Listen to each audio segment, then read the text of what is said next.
All right, welcome back for another episode of Before the Pulpit. We are here today talking with Wayne Rogers, as always, and then I'll have our other guest introduce himself in just a moment. Some housekeeping matters, just so that we have everything kind of clear and concise is what we want to always do. We want to give credit where credit is due. We're always grateful to the House to House studios here that give us the opportunity to film our summer programming every year for, I think this is year 3 that we have been here. It has always been such a fun week. We always have a lot of enjoyable memories from it, and we're well taken care of, and we're so appreciative of House to House. They have a print shop, and they do a lot of different printing for congregational events and activities and different things that are going on. They also publish and produce certain books that are available for sale, and it would be worth your while if you're a congregation that is sick of producing your own flyers and trying to print mail out things and other things of that nature, to give them a call. Their information can be found in the show notes below, as well as considering using House to House, Heart to Heart mail outs in your area. They present a new movers list every single quarter, I believe, and it is a wonderful tool to be able to bring new mover baskets of items that maybe these individual families would need. And it's a great conversation starter for someone who is looking to spread the gospel through evangelism, to show up at someone's house with a welcome basket and let them know where you're located as a congregation and that you're willing to study the Bible with them. Who knows the good that can come from that? House to House can go to every single house in your community. And there are different ways and levels that you can do that, of frequencies. Give them a holler and see what they can do for your congregation. Also, we want to thank the Memphis School of Preaching. We would not have a network without MSOP. When I was sitting in class, in Acts class, and thought about Acts chapter 8 and verse 4 and thought, scattered abroad, that's a really cool concept. And now here it is, a network with over 20 plus podcasts, and all of them are hosted by members of the Church of Christ, ministers of the gospel, graduates of the Memphis School of Preaching. So if you're a young man aged 18 to 80 and you're thinking about preaching, you can do no better than coming to the Memphis School of Preaching. I know our guests would tell you that. We have nothing against other good sound schools. We didn't attend there, though. And so we have a level of love and fondness for the school that we attended, because we know what we received was a high-quality education. You can find the information for Memphis down below. If you're looking for a report on the work that we're doing here at Scattered Abroad or MSOP, reach out to me. I would be happy to come and give a report on the work that we're doing, as well as talking to your eldership, your ministers, on how you can help. As we get started today, I want to give our chance for Brother Rick Lawson here, who's with us, to introduce himself at this time. Hi, I'm Rick Lawson. I preach at the Adairsville congregation, Adairsville, Georgia. I graduated the Memphis School of Preaching in 1999. I've been in Adairsville almost 13 years now, and recently joined the eldership there. And I have a wonderful wife that has been very, very supportive in the work that I've been doing these last 30 some odd years, and also 2 great kids. Yeah, that's great. We're glad to have you on the podcast. Great to be here. I'm excited about the topic that we're talking about, even though it's not a fun one. Honestly, this is one of those that I don't think many people would have circled this one and said, this is going to be the best episode, because it's a difficult topic. This title of this podcast is called This One's Confidential. Without trust, what do we really have? Without the ability for us to sit down with someone and know that their word is bond, and that if they say they will not share something, that they actually won't share it. It's so crucial. I heard a story as we set this up of a minister years ago who a member came to them in confidence with a sin that they were struggling with, and they begged them, please do not share this with anybody. Imagine their surprise when they found out that one of the church members had been told by the minister that that individual was struggling with that type of sin. That was damaging to the trust of that minister, to that member, and to the congregation. And so as we think about the matters of confidentiality, we're looking at this understanding of wanting to be very, very upfront with each other about how we can do this. So before I do that, though, I've been given a note from our director. Can you slouch down just a little bit? Is that good? Yeah. Okay, perfect. He set your camera and he said, I really don't want to have to try to walk in front of the frame. And we had your head cut off. We don't want that. So, Wayne, let's kick this off with our first question. And Rick, appreciate you being on, but also, and I'm glad to hear you're serving as an elder. I had not heard that yet, and so that's great news, and I'm proud for you, and proud for the congregation, and the work that you're doing in the kingdom. I know that serving in that dual capacity as both minister and elder can be a difficult one, and especially in the topic that we're discussing. Sure. And so thinking about Just why he got confidentiality, it. I'm quite sure I didn't understand. I didn't see that one coming. Yeah. So this is news to me. So I'm glad to catch up. Sure. But anyway, so part of the work that we are tasked with as ministers is sometimes keeping things confidential. So how do you respond when you know something that others don't? Well, I tell you, all of us have probably been in that situation before. As a minister, especially it seems as an elder, these last 18 months or whatever it's been, has really opened my eyes along these lines. And, often people will want to confide in the preacher anyway, but especially when you're a shepherd and the sheep need you. A lot of times there'll be opportunities for you to learn things that you might not necessarily want to know. Sure. Right. And I didn't go to the Memphis School of Counseling. I went to the Memphis School of Preaching, right? They did the best they could to teach us, these principles. But a lot of it has to be learned by experience. Sure. And when we know things that are secret, you use the word trust, and that's really important. We have to guard these things as a trust and not, think, okay, now I've got some leverage. Right. Sure. That's certainly paramount. We have to trust, people have to trust us that we will be able to keep a confidence. And that involves more than just not telling, right? Sometimes it means don't even hint, right? Don't even put down a trail of breadcrumbs that somebody can follow, right? And, and that can be difficult too. We have to preach the truth. And everything we say has to line up with the scripture, but we have to guard our confidence when people entrust these things to us. And, sometimes people will come for us directly. A lot of times the people who come to us with secrets might think it's more secret than it really is. Mm-hmm. And somebody will come to you and say, do you know anything about this subject? Right.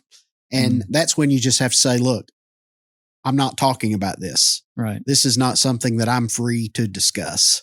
And, what they glean from that or what they think they can figure out from that, that's between them and God. Right. We have to guard that confidence. And,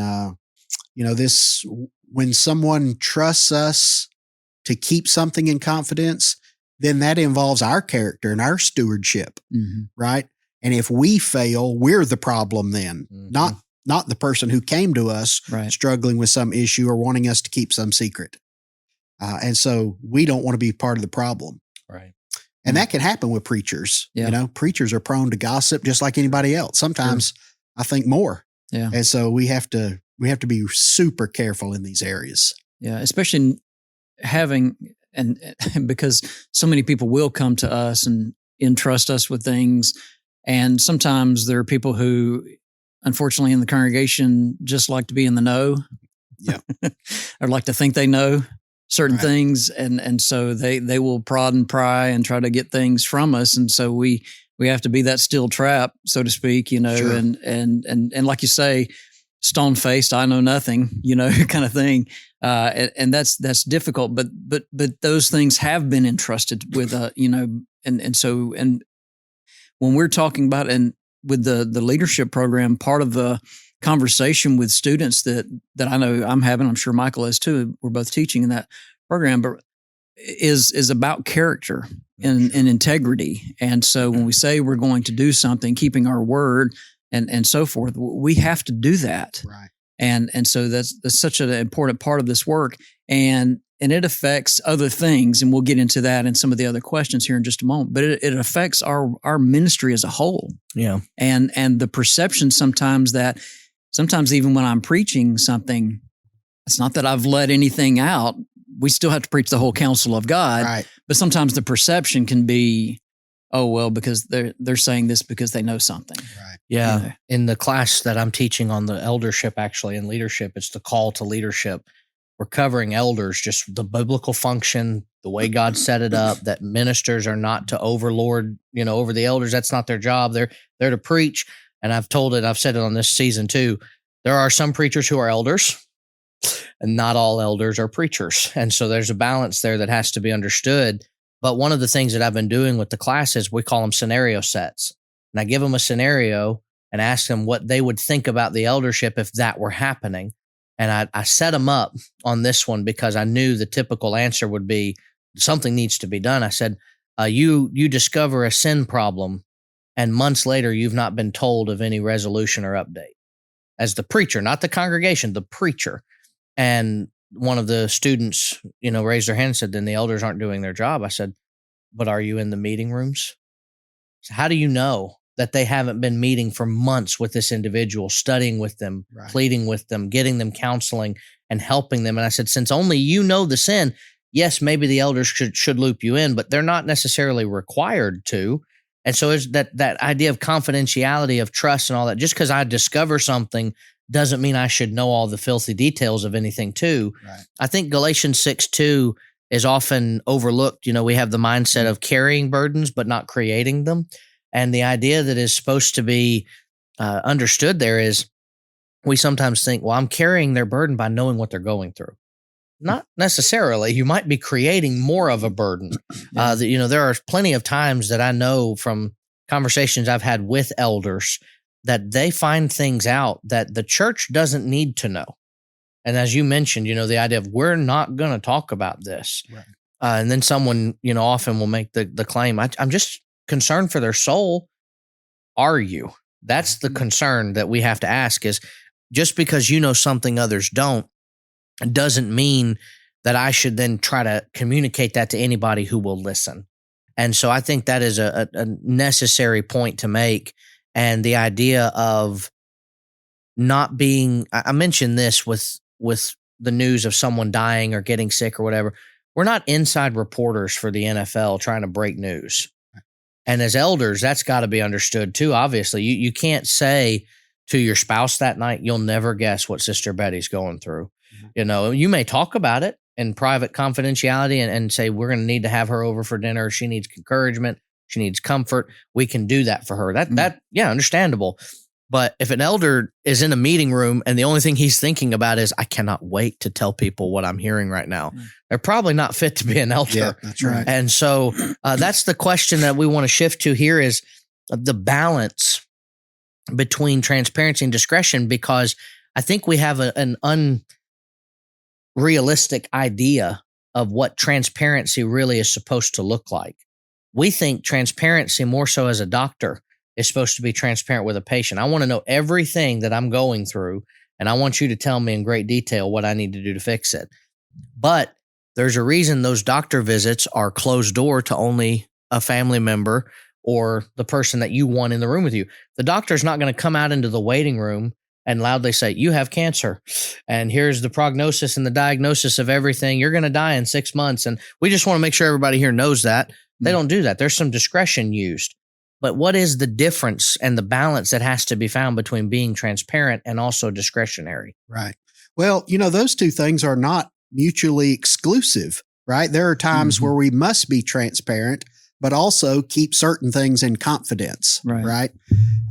Transparency can be important as an elder when it comes to visions, your plans for the congregation, the vision that you have, the desire that you have to save souls and strengthen the brethren and win back the lost, those who drift away. And so we don't need to keep our members in the dark about those kinds of things. But then you've got discretion when it comes to private matters. Right. And those are really important too. Right. A couple of tests that you can put your scenarios through. Number one is the purpose test. Like, what is the purpose I would want to tell this? Is it something that, is it something that people really need to know, or is it going to cause more problems than it's worth? Yeah. Right. Is this just to satisfy somebody's curiosity? Right. That's not, The Bible even says, Deuteronomy 29:29, the secret things belong to God. Some things are meant to be kept secret. Right. And so there's the purpose test. What would be my purpose of disclosing this, this area? Number 2, the permission test, right? Do I have consent from the person that I've talked to about this? I took some counseling classes. I thought that was important. For me as a preacher, I found that more members were coming to me for counseling than I felt prepared for. Mm-hmm. And so I took a year of counseling. That's not much, and I'm not licensed. I tell people I'm not a licensed counselor. My job is to tell people what the Bible says and show them the right thing to do. But what I did learn in that is there are certain times where you have to tell, right? If a person is a danger to themselves or someone else, then you have to report that. You have to talk about that in a more public way than a person might be ready. And so when you talk to somebody, you might have to tell them, look, I will keep this under confidence unless it meets this certain criteria, right? Where you have to talk to others about it. You might have to talk to somebody in, law enforcement, or you might have to talk to somebody in the medical field or whatever it is. And so, there are tests that you can put yourself through there. Yeah. But transparency is important. That is absolutely critical.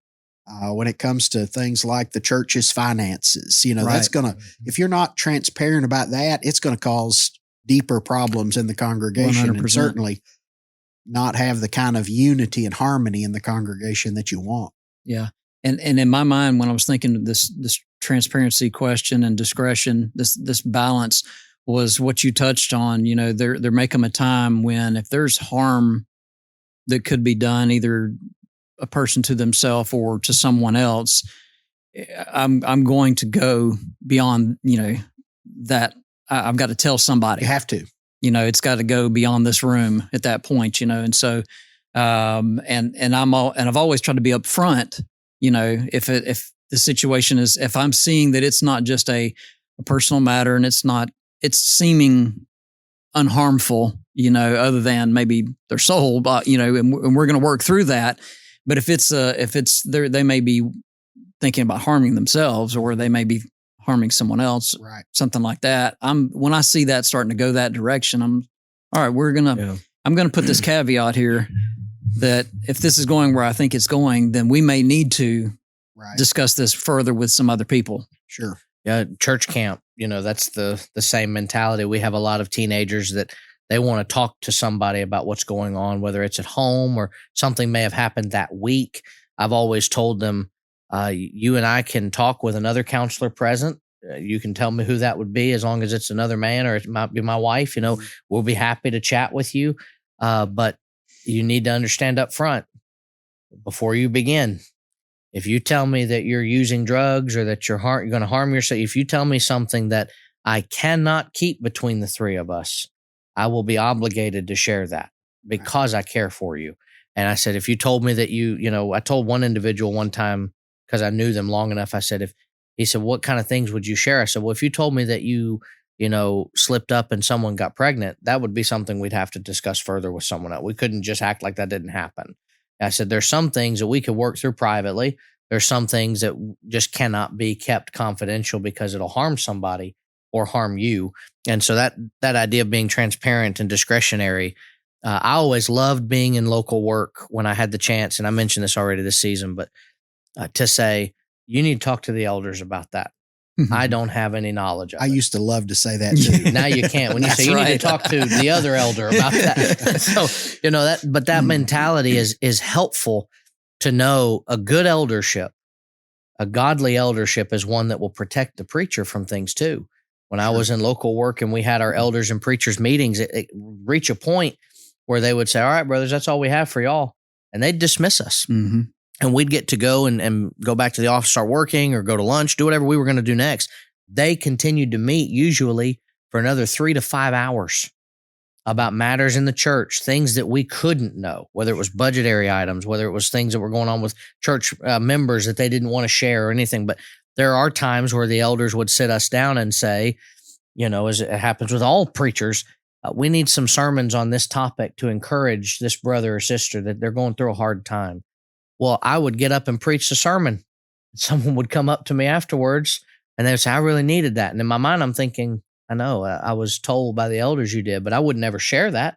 Right. There's a difference between discretion and transparency. And I guess now that's known, but people know by now that that's how it works. And so, but the elders never sat us down, nor have I ever been sat down by a godly eldership and been told, well, this happened to Brother Jim, and we're going to tell you every single gory detail about it so that you know, because I don't need to know. Right. I can know that Brother Jim might need to be in, the mode of repenting for something without knowing every nook and cranny of it. Sure. Now, if it's brought public reproach to the church, that's one thing. I'm probably going to find out at that point. But still, transparency and discretion, like you said, they're not mutually exclusive. Mm-hmm. That's a great point. Yeah. How does holding that sensitive information that you've been given affect your preaching when you step in the pulpit, and how, or being just around the brethren? Right. Well, of course, the goal is for it not to affect your preaching, exactly. right? But we're not robots, Right. And so we have to be more careful. It seems like. Yeah. How many times as a preacher have you preached a sermon and somebody out the door say, you knew that was right. You knew I needed that. Yeah. You knew that was right at me. And you had no idea that a Mm-hmm. person might be struggling with that. Right. Well, think about, how you're dealing with that Yeah. when people have disclosed secrets Right. to you, right? You can't not preach something because you know somebody out there struggling with an issue. Right. But so you have to preach the whole counsel of God, but you don't have to do it in a super specific way and use them as an illustration. Yeah, that's right. Yeah. I do that far too often with my own family. Yeah. My poor kids. Right. Right. So, it changes the way you preach. You have to be careful. Mm-hmm. If you don't know, you have to be careful. But when Right. you do know you have to be careful. Yeah. And that changes things. But what we do, and I remember when I was in school many, many years ago, Brother Mosier said, look, you guys, you graduate and go out there to a church that has problems and get up and start preaching on those problems, they're going to fire you, right? You go in there and preach 1 Corinthians. That deals with problems, Mm-hmm. and you're preaching the Bible, right? And that really stuck with me through the years. Yep. We have to preach what the Bible says and everything the Bible says. Right. And so that's what our job is. Yeah. I love those series just going through Right.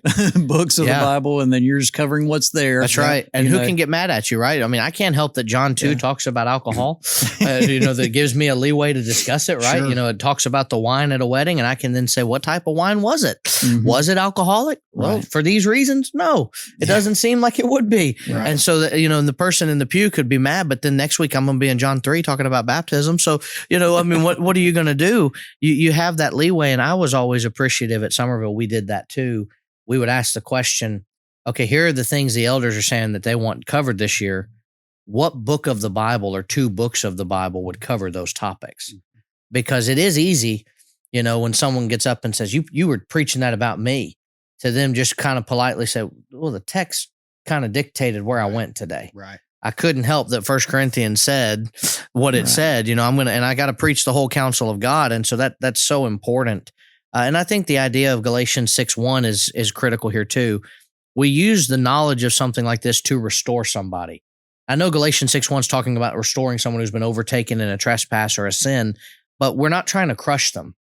And so if I have knowledge of something, like you mentioned, I don't find out, if that story I told at the beginning of this podcast of the preacher being asked to keep something confidential.